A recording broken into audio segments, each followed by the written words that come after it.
I'd love to start with Takehiro. Did you know anything about this rent-a-family business in Japan? Like, or when you kind of got this role, is that the first time you kind of discovered Yeah, it this was the existed? first time I discovered, and then Hikari told me that there were at least 300 agencies, doing similar services Mm. in Japan. But anything is possible in Japan. This is true. Mari, Aiko's really great at her job. Why do you think that is? I think that she comes from a place where she's experienced extreme loneliness and people not being there for her when she really needed it. And that really fuels her to want to be there for somebody, go the extra mile for somebody, because that, in a way, roundabout way, helps herself heal herself, that hole, in a way. So I think that's what it is. Yeah. Takehiro, besides needing a gaijin for the staff, I'm just curious, like, what do you think Shinji starts to see in Philip as he becomes more involved with his clients? I guess my character Tada like watches out for the staff, not to be so involved.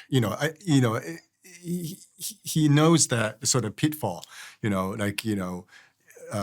You can be too involved with the clients, and then can come back, to the point where you can come back and be the business like, Right. So I guess, knowing the Phillips background, he watches out from him. Yeah. Mm.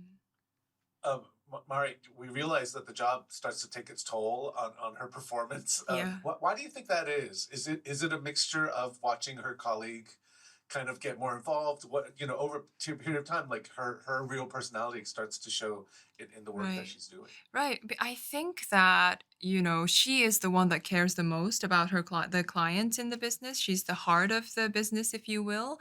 And that's why she's able to go the extra mile for all the people who need her. She finds real purpose in this. And so the apology service that she's providing is not one of those services. And she does it because it's the moneymaker for the business. It's the most popular. So she knows that it has to be done in order for the business to continue so that she can provide the services for the people that she really wants to help. So that's how she justifies, doing this to herself.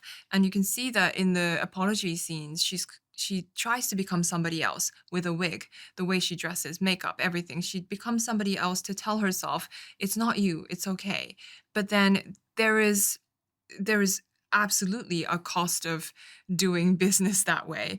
And I think it comes to a head when she realizes that this is not helping anybody, actually. And at what cost to my own? And I think that's when she realizes that in order to take care of other people, help people, she has to take care of herself first. And that's the moment she stands up for herself. This is actually for both of you. When a film has so much compassion kind of like existing in its DNA, I'm just curious, what is it like for you as an actor to go to work and kind of like surround yourself with this, I'm assuming positive energy. And I'm just curious, like what in this case, this job, what was this like for you to kind of like work on a project like this? Mm. It was great because Hikari is full of energy every day.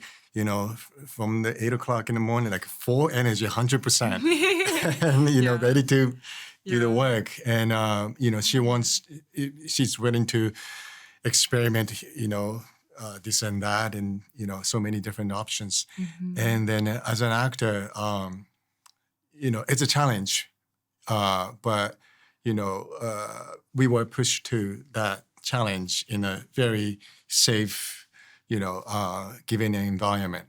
Mhm. Yeah. Mhm. The question is, sorry, what is it like working on such a compassionate film? I think the tone is often set by the leading actor, and in our case, we had Brendan Fraser as our mighty leader, and also the radically joyful Hikari at the helm, which created an incredible environment that just generated, excitement and kindness and love and generosity and on everybody. And I think it was infectious. So going to work was a joy for me every day. I would like to ask about working with Brandon Mhm. because his job is an interesting one because he's almost like the mirror of the film. Like we get to see, and so what is it like to see him do those things, and then did that rub off on maybe even your performances in the process? Well, I guess Brandon was just being himself, like Yeah. in the like you said, a foreigner in Japan, and maybe feel out of place Mm. in a foreign land, doesn't really understand 100% what's going on around him. But he was, open to everything we had to offer. Mhm. And then, of course, we accepted, him, Mhm. as the lead. And I guess it was a mutual, understanding. And Mm. I have a story of when we were shooting a scene on a tiny balcony in Japan. I was doing my close up of a like very difficult scene, and I was here, camera, Brandon on a tiny balcony, and he just wants to be there for the other actor so bad. He's leaning so much out of the balcony to put his face next to the camera, and he was about to fall off. So I to the point where I was worried, but I think that said so much about how he's ready to catch you when you fall as a scene partner. And I that's one example of the things I learned sort of working with him, and I want to be like that. This is my last question, but Hmm. I read that basically, like me, all three of us we were sent abroad. We went to get our and so I'm just curious, like that kind of level of um othered, kind of in a foreign land kind of thing. Like, can you Hmm. talk a little bit about how maybe that kind of experience was like, and then how did you kind of find your way to not be as lonely or not be as kind of by Hmm. yourself? Can you talk Mm. a little bit about that? yeah, the first scene that I cried when I watched the film for the first time was Brandon sitting on the bed in his tiny apartment, just looking outside, what the hell am I doing? Mm. And I didn't know why I resonated so much, Mm. but I realized, you're just talking to people about the film, but I realized that I spent so many nights just like that, Mm. when I was, a student, in Rhode Island, Mm. Providence, Rhode Island. And then just the loneliness that he must have felt in that scene, I totally understand. So, yeah, it actually helped me a lot. Mhm. Yeah.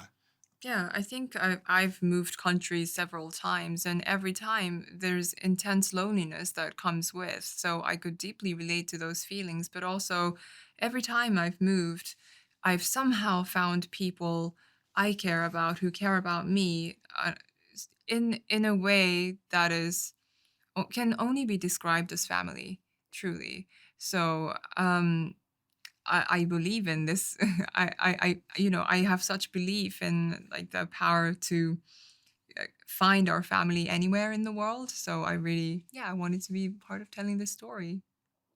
That's awesome. Thank you very much. Really Thank you. lovely chatting with both of you. Great, thank Thank you. you. Congratulations on the film.